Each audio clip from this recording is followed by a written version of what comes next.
வணக்கம். இது நாட்டு மாடுகள் கிடையமர்த்தும் பதிவு.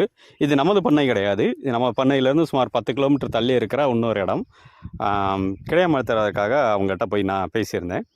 அப்போ சுமார் 400 மாடுகள் ஒரு நாள் இரவு முழுவதும் இருந்தால் சுமார் ஆவரேஜாக ஒரு ₹2000 முன்ன பின்ன பேசிக்கலாம் அப்படின்னு சொல்லியிருந்தாங்க. அதாவது கூட குறைய பேசிக்கலாம்னு அர்த்தம். என்னோடய பாஷையில், எங்கள் ஊர் பாஷையில் நான் பேசினேன். சரி, அதாவது இந்த ₹2000 சொல்கிறது நியாயமான விலை தான். தாராளமாக கொடுக்கலாம். நம்ம நாட்டு மாடுகள் சாணங்களை டிராக்டரில் ஏற்றி கொண்டு நம்ம பண்ணையில் கொண்டு செதறி விட்டு இந்த மாதிரி பண்ணுறதுக்கு பதிலாக இந்த சாணங்களில் சுமார் இது 2 நாள் சாணம்.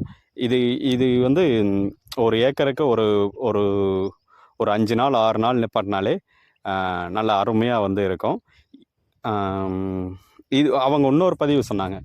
எங்கெல்லாம் செம்பரி ஆடுகள்லாம் அதிகமாக வளர்க்குறாங்களோ மேய்க்கிறாங்களோ அந்த பகுதியில் எங்களை ஆடுகளை மேய்க்க எங்கள் மாடுகளை மேய்க்க விட மாட்டாங்க, கிடை அமர்த்தவும் விட மாட்டாங்க. சத்தம் போட்டு அனுப்பி விட்டுருவாங்க. சத்தம் போடுறது கிடையாது, சண்டையே கூட போடுவாங்க அப்படின்னு கூட சொன்னாங்க. வருங்காலங்களில் என்னோடய பண்ணைக்கு பிற்காலத்தில் தேவைப்படும் அவங்களோட மொபைல் நம்பர்லாம் வாங்கி வச்சுக்கிட்டேன். என்னோடய பண்ணையை சுற்றி பெரும்பாலும் செம்பரி ஆடுகள் தான் அதிகம். செம்பரி ஆடுகள் தான் அதிகமாக கிடை அமர்த்தும் போது நான் வீடியோவும் உள்ளே ஷேர் பண்ணுறேன். பார்த்து மகிழுங்க. ஓகே, நன்றி.